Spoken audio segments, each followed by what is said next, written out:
तो हेलो, मेरा नाम है ललित कुमार सैनी।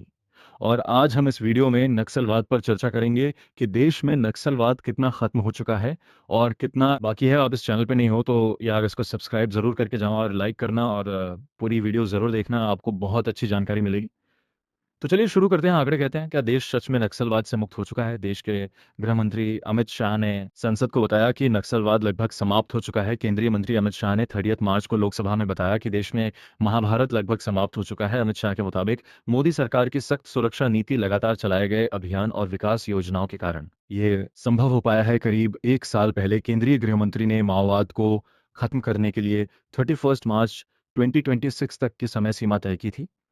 अमित शाह द्वारा वामपंथी उग्रवाद को खत्म करने की समय सीमा तय करने के बाद से ही इस पर बहस चल पड़ी कि क्या ये व्यावहारिक है। अब जब गृहमंत्री ने सदन में इसके लगभग समाप्ति की घोषणा कर दी है, उसके बाद से ये बहस चल पड़ी है कि केंद्र सरकार का ये दावा जमीनी हकीकत से कितना मेल खाता है। आखिर वामपंथी उग्रवाद होता क्या है, चलिए जानते हैं। भारत सरकार के गृह विभाग की आधिकारिक वेबसाइट पर वामपंथी उग्रवाद, लेफ्ट विंग एक्सट्रीमिज्म की परिभाषा बताई गई है। भारत में सक्रिय उग्रवादी समूह मुख्य रूप से कि माओवादी जो सशस्त्र विद्रोह को माध्यम बनाकर संवैधानिक सरकार को सत्ता से हटाना चाहते हैं और उसके बदले कम्युनिस्ट राज्य स्थापित करना चाहते हैं, वो वामपंथी के आंकड़े बताते हैं कि 2014 में जब एनडीए की सरकार बनी थी, तब देश में 126 नक्सल प्रभावित क्षेत्र द 2025 आते आते वह संख्या घटकर 11 पर पहुंच गई है। वर्तमान में भारत सरकार के मुताबिक 11 जिले नक्सल प्रभावित माने गए हैं।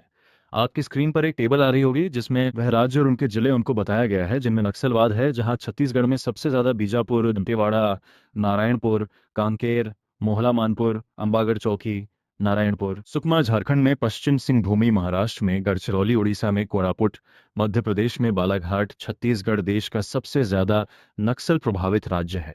आप वीडियो को रोककर उनकी स्टडी कर सकते हो, थोड़ा माओवादी इतिहास के बारे में भी जान लेते हैं। 58 साल पहले पश्चिम बंगाल के सिलीगुड़ी जिले के नक्सलबाड़ी गांव में एक आंदोलन शुरू हुआ था।